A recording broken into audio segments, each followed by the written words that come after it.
Assalamualaikum warahmatullahi wabarakatuh. Halo semuanya, perkenalkan nama saya Safina Ratnawardeni. Saya dari kelas 10-6 absen 33.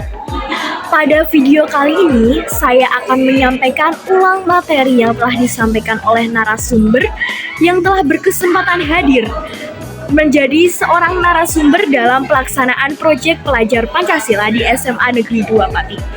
Di video kali ini juga bukan hanya tentang materi yang telah disampaikan oleh narasumber, tetapi ada cerita di balik perjuangan narasumber dan berbagai tips-tips mengenai berwirausaha.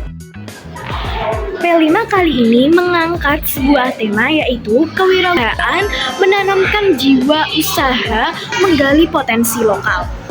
Nah, ngomong nih ya teman-teman, pasti di antara kalian pernah mempunyai cita atau sampai sekarang mempunyai cita menjadi seorang pengusaha yang sukses di kemudian hari.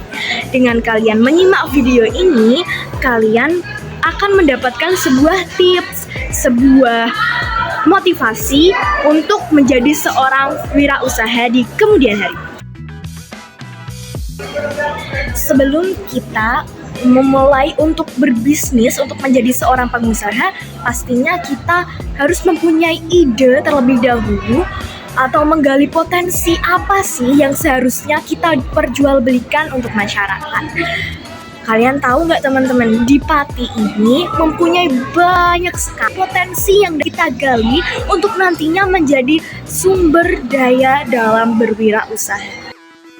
Nah, contohnya apa saja? Yang pertama ada Bandeng Presto, biasanya tuh terkenal di Juanda. Terus ada Kelapa Kopior, Jambu Mete, dan masih banyak lagi potensi di Pati yang bisa digunakan sebagai modal dalam berwirausaha. Narasumber yang pertama tadi disampaikan oleh seorang wanita muda yang masih mempunyai usia yang muda ya, bisa dikatakan. Dia ini berani untuk mengeksplor dirinya atau terjun di bidang kuliner, untuk berusaha di bidang kuliner. Siapa sih emangnya? Ini dia Kak Bunga Candrarupa Andrayanti. Beliau merupakan wirausahawan muda yang berkecimpung di dunia kuliner. Beliau memiliki riwayat pendidikan yaitu SD Pati Wetan, SMP 3 Pati, dan SMA 1 Pati. Setelah kita mengenal sosok dari narasumber yang pertama atau biasa disapa dengan Kak Bunga ini, Kak Bunga dahulu merupakan seorang mahasiswa di Universitas Diponegoro yang pada semester akhir dia mempunyai sebuah ide untuk berjualan makanan. Nah, ide ini tadi terus dia kembangkan sampai sekarang ini, dan akhirnya dia membuka toko yang diberi nama sebagai Bunga Kitchen.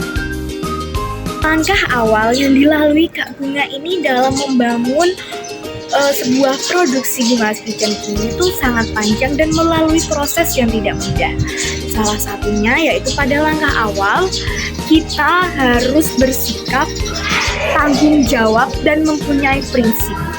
Yang kedua, berani mencoba hal-hal yang baru. Dan yang ketiga, kita harus mempunyai komitmen dalam diri kita bahwa kita bersungguh-sungguh untuk menjalani suatu usaha. Dalam berwirausaha, kita harus mempunyai sebuah inovasi. Inovasi ini sangat penting karena dengan sebuah inovasi ini kita akan mengembangkan ide-ide kita menjadi sebuah produk baru, teman-teman. Dalam berwirausaha pastinya mempunyai sisi suka maupun duka dan positif maupun negatif. Tapi lebih banyak sisi positifnya. Yang pertama, kita dapat membuka lapangan pekerjaan bagi orang lain. Kita membantu orang-orang yang sedang membutuhkan pekerjaan. Yang kedua, kita bebas untuk berekspresi. Yang ketiga, kita tidak terikat dengan orang lain. Nah, dukanya yaitu pendapatan tidak menentu. Selanjutnya, jam kerjanya ini fleksibel atau lebih dari 24 jam. Hal tersebut tidak meruntuhkan seseorang dalam berwirausaha. Dasar yang dilakukan saat memulai sebuah usaha yaitu modal uang, Selanjutnya ada mental. Yang ketiga ada tanggung jawab. Terus ada tekun dan ulet. Ada tindakan dan ada kemauan. Dan tidak boleh malu atau percaya diri. Hal-hal tersebut sangat mempengaruhi dalam kita memulai bisnis kewirausahaan. Nah, tadi Kak Bunga juga berbagi tips cara mengelola keuntungan yang baik dan benar. Yang pertama, membuat buku untuk menulis antara pemasukan dan pengeluaran. Hal ini sangat penting dilakukan oleh wirausahawan dalam merintis usaha. Yang kedua adalah menyisihkan hasil keuntungan. Dan yang ketiga, catat hasil barang-barang yang sisa dan nantinya akan dihitung apakah kita untung atau tidak dalam usaha. Nah, bagaimana cara menghadapi kompetitor? Ya, tips dari Kak Bunga yaitu kita harus tetap percaya diri, tetap menjaga kualitas produk yang kita jual. Kita tidak boleh menurunkan standar walaupun kompetitor telah memperjualbelikan barang yang sama dengan harganya. Aduh, bagaimana ya cara untuk memulai usaha itu? Aku takut untuk memulainya. Aku takut diajak sama teman-temanku. Gimana ya caranya? Buang segala pikiran negatif yang mempengaruhi terjadinya kegagalan dalam berwirausaha. Oh iya, kalian belum tahu nggak narasumber yang kedua tadi siapa? Kalau belum tahu, sini aku kasih tahu. Nah, narasumber yang kedua atau biasa disapa dengan Bu Iva ini merupakan sosok ibu rumah tangga yang mempunyai keinginan membuka usaha di rumah, yaitu beliau berbagi cerita. Awalnya beliau merupakan pegawai di salah satu PT Sari Busada atau PT yang memproduksi susu bayi maupun susu ibu hamil. Nah, awal mula beliau mempunyai keinginan membuka usaha ini. Yang pertama, motivasi ingin menjadi yang lebih baik.